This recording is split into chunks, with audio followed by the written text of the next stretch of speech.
So I thought you might like to see the garden. So cucumbers, sweet potatoes. Cucumbers have got little tiny baby ones, nothing big yet. Of course, checked this morning, and the way cucumbers grow, they're almost as bad as zucchini, so who knows, maybe they're a foot long now. Anyway, some more sweet potatoes. Summer squash, just starting to come on with some squash. Flowers are just starting to open. These on this end are the yellow lemon summer squash, and the ones down, basically that other half down there, are the white patty pan or white scallop squash. And then moving down here, let's see here. All right, so down here we've got some just regular potatoes, no russet potatoes, but like some red potatoes, some yellow potatoes, and some like purple bluish potatoes. Actually, none of these are the purple bluish ones, but the purple bluish ones are the ones right there. And then also over here, this was an experiment I tried. I dug a pit. They started off really well because it was still like freezing at night. They grew really well, and they kind of petered out. Now they're making a comeback. I think they got too much water. These are onions I interplanted with peppers. These are all hot peppers at this end, and then further down there we can see them starting to come up a little better. Those are bell peppers. All of this, this bed here, basically is this decomposed, partially decomposed grass. I tried to get the more decomposed stuff that was in the pile, and I kind of dug a trench, put the dirt to the side, filled it up with that, and put some dirt on top of it, about that thick, planted all this stuff in it. Don't know if it's a great idea or not. And then, after it came up a little bit more, this is all fresh grass I've collected from the neighbors around the sides, hence the difference in color. And to just smother the weeds and keep the moisture in that pile of dirt and compost grass. And then I put the composted grass on top. Hopefully it's leaching more nutrients in there. These are my tomatoes. As you can see, I have lots of tomatoes.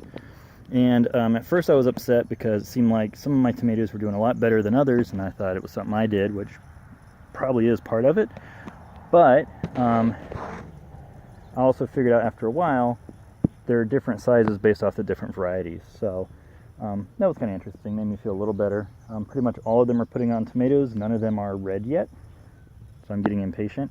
One thing I'm going to do different though next year is I put these panels down all the way to the ground, and as you can see I still have posts sticking up, and I kind of buried the posts a little bit deeper than I really had to, just kind of so they weren't sticking up as much. But I think next year what I'm going to do is I'm going to go ahead and raise that panels up a little bit higher, to at least cover the very top, so you have, less like a, catch your hand or something if you're walking along here. Not that I rub my hand on here, but anyway, maybe it'll be a little less unsightly.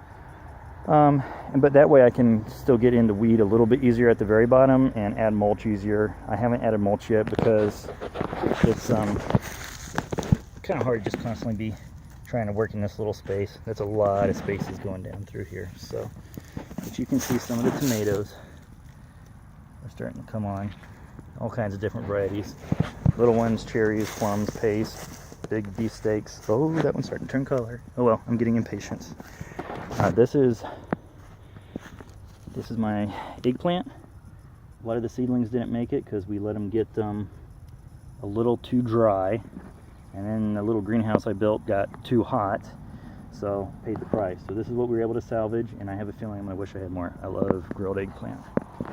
Then, coming down here, I tried something different this year. Ignore the cardboard. Supposedly earthworms love it. So underneath this grass that's in between the rows of corn, after we hilled the corn up, I waited until we hilled the corn so I could get to the dirt to stabilize the corn a little better, give them more dirt. We had a grass. Underneath the grass is cardboard, and I don't know, we'll find out whether I regret it or love it. But all heirloom corn, so none of the hybrid stuff, just because one of my friends growing up, he has the biggest company now for heirloom seeds. Rareseeds.com or Baker Creek Seeds. It goes by a couple different names.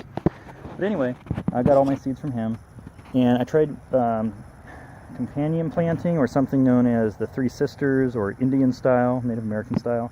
But basically you plant the corn, and then once the corn comes up, you plant pole beans, and these will eventually catch up with the corn and grow up the corn stalk. At least that's the idea. And then they typically, traditionally, they plant winter squash in between, but the boys really wanted melons, so I figured it's probably not much different, so I planted melons, as you can see here. Not everything came up quite as well. Probably should plant the corn a little thicker and thin it, but I didn't want to waste seeds, so we didn't do that. But as you can see, we've got two different kinds of melon. Melon on this side here, and then across from that compost pile is another bunch of corn, different kind of beans, and different melons. That patch of squash, though, that's not melons, that's winter squash. That is a buttercup winter squash.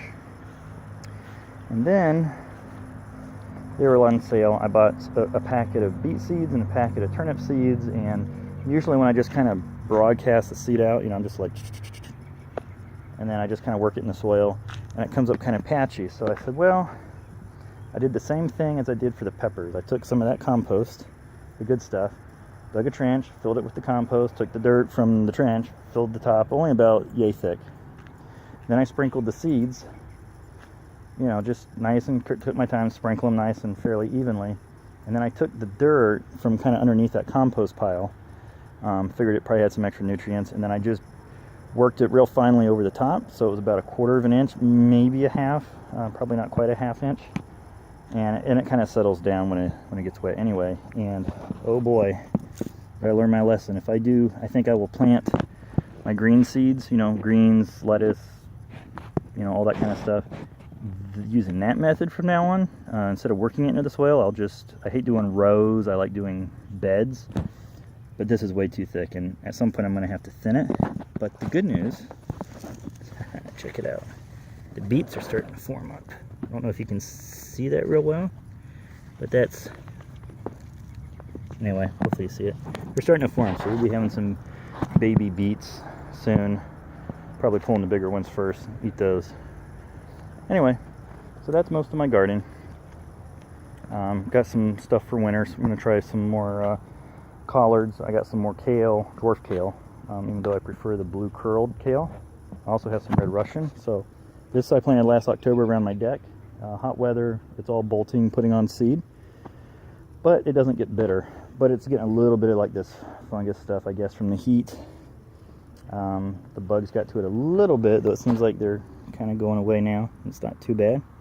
I hate using pesticide if I can help it. But I've heard that if you just lop off the seed heads, as long as there's a good chance that they'll just continue to grow a little bit, and then come fall when things cool off. Let's see if I can find a good example here of what I was reading. But basically, yeah, here we go. So here's a spot where I had broken off leaves before, and now it's growing out more leaves. So it's like another little sucker sprout. And I say come fall, this whole big stalk will be full of it, and the advantage is you got a good root system already. So either I'm falling hook, line, and sinker for that, or it'll work, and I'll just do that this fall. And then I have a ton of seeds from this already that I think I'll plant along my fence. And I don't know, I guess I'll just put it for free. I'll say free greens every day, set it outside the fence or something. I don't know. And then I had a hot tub sitting over here in this spot, and it killed the grass. Of course, it only kills the grass until you try to plant something, and then all the grass grows. But I grew some basil one year out in New Mexico, and I loved it. And then it came back on its own. It'd go to seed, and then next year it just came up from seed on its own. I said, that's pretty good. So I've got some basil, a couple different kinds in here. I tried planting lettuce, but the rabbits, yeah, and the dogs aren't too good about keeping them out. So maybe next year I'll have a more dedicated, get some chicken wire or something, and that'll be the dedicated area of the garden where I've got to have rabbit stuff. I'll show you something here real quick though. This is dill, and let's get closer here, you should be able to see it. So these, yeah, that is chives, planted from seed, probably later than I should have. We'll see how they do. But last fall I planted some chard, and here's some of it. Not too much of it survived the winter. I think the kale mostly choked it out. but a couple of them came up and they're not doing super well, but the leaves are starting to do better. So I'm gonna do the same thing. I'm gonna lop the seed pods, the bolting off. I also did that in New Mexico on chard, and I had chard that grew for 2.5 years until I moved, and then I ripped it out because, you know, not everyone's wanting chard. But that's my garden.